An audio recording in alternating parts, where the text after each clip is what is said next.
तकरीबन हर दूसरे रोज़ अखबारात में वज़ीर-ए-आज़म पाकिस्तान या हुकूमत पाकिस्तान के किसी सीनियर वज़ीर के अलावा आला तरीन सरकारी अफसरों की क़यादत में हुए इजलास की खबर तस्वीरों समेत देखने को मिलती हैं। हब्स के क़यामत खेज़ दिनों में ब्रांडेड सूट पहने और बाजार में बिकने वाली महंगी तरीन शफ़ाफ पानी की बोतलें सामने रखे वो इस सवाल पर गौर करते दिखाई जाते हैं कि 25 करोड़ की हद को छूने वाले पाकिस्तानियों को कैशलेस इकॉनमी की सूरत कैसे राग़िब किया जाए।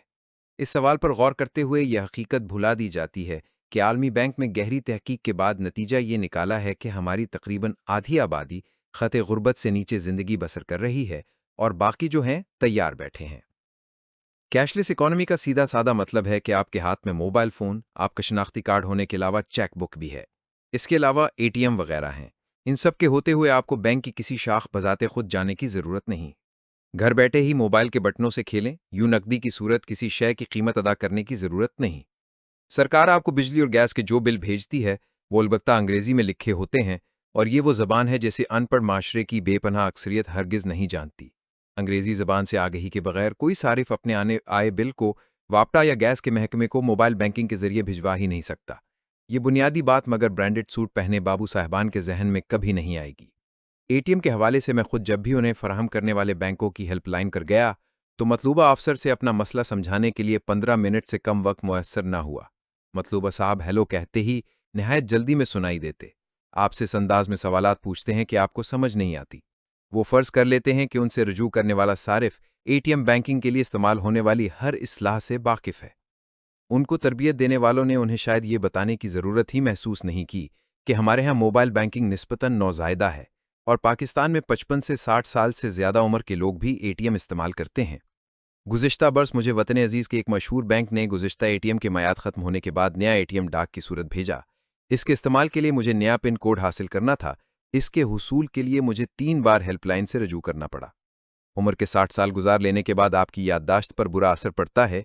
इसकी वजह से गुज़िश्ता बरस लाहौर से रावलपिंडी रवाना होने से कबल मैंने गाड़ी की टैंकी फुल करवाई। कार्ड के जरिए इसकी अदायगी करते हुए उजलत में पुराना पिन नंबर दर्ज कर दिया जो कई बरसों से इस्तेमाल कर रहा था। अदायगी वाजिब वजूहात की बिना पर ना हुई। मैंने मसला सुलझाने हेल्पलाइन से राब्ता किया। 30 मिनट तक इंतजार के बाद जिन साहब ने फ़ोन उठाया उन्होंने तस्दीक के लिए मेरी वालिदा का नाम दरियाफ्त किया। मरहुआ का नाम खुर्शीद बेगम था। इस नाम को अंग्रेजी में लिखने के लिए 2 तरह के स्पेलिंग इस्तेमाल होते हैं, KHURSHID या KHURSHEED। मुझे इस नाम के स्पेलिंग बताने का हुक्म मिला। मैंने आई वाले स्पेलिंग बताए तो उन्होंने ये कहकर फ़ोन पटख दिया कि मैंने एटीएम कार्ड लेने के लिए जो फॉर्म भरा था उसमें ये नाम किसी और तरह लिखा गया था, गालिबन ई वाला। रब का शुक्र है कि मेरे पास नकदी रकम मुनासिब मिकदार में मौजूद थी। मैंने पेट्रोल की कीमत नकद अदा की। इस्लामाबाद पहुंचने के दूसरे दिन मैंने 3 बार हेल्पलाइन से रजू करने की कोशिश की। मसला इसके बावजूद हल न हुआ। बिलाखिर मैं वो एटीएम जारी करने वाले एक बैंक की ब्रांच चला गया। वहां पहुंचा तो इल्म हुआ कि वो ब्रांच बंद कर दी गई है। अब मुझे ब्लू एरिया में डी चौक के करीब खुली ब्रांच जाना होगा। इत्तेफाकन एक और मशहूर बैंक के एक आला अफसर मेरे दोस्त हैं। उनसे फ़ोन पर राब्ता किया तो उन्होंने कुछ वक्फा तलब करने के बाद उसी बैंक की एक और ब्रांच जाकर बराह रास्त उसके मैनेजर से उनका हवाला देते हुए रजू करने का मशवरा दिया। मैंने फ़ौरन तामील की। दोस्त की बताई ब्रांच के मैनेजर के कमरे में बैठकर कॉफ़ी का मग भी ख़त्म नहीं कर पाया था कि मसला हल हो गया और इसकी तस्दीक के लिए मैंने नए पिन नंबर के साथ कुछ रकम भी निकलवा ली।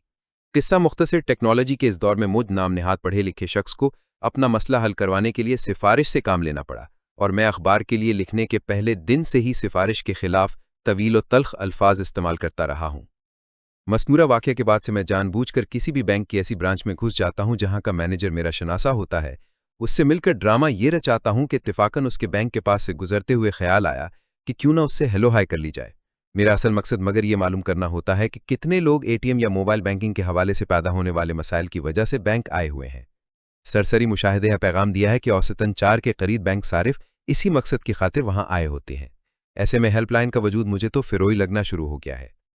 जुम्मे के रोज़ मगर मुझे दरियाफ्त हुआ है कि आपके हाथ में मोबाइल फ़ोन, आपका शनाख्ती कार्ड भी नहीं है। पस मंज़र यह है कि मुझे अपनी गाड़ी की इंश्योरेंस की सालाना किस्त जमा करवानी थी। इसे अदा करने बैंक गया तो वहां मौजूद एक साहब ने तकरीबन नफ़रत से इस्तिफ़सार किया कि मुझे मोबाइल बैंकिंग इस्तेमाल करना नहीं आती। मैंने एतराफ़ किया कि मैं इससे आशनाई के काबिल नहीं हो सका। मेरी बीवी अलबत्ता इस ज़िम्न में खुद को बहुत माहिर समझती है।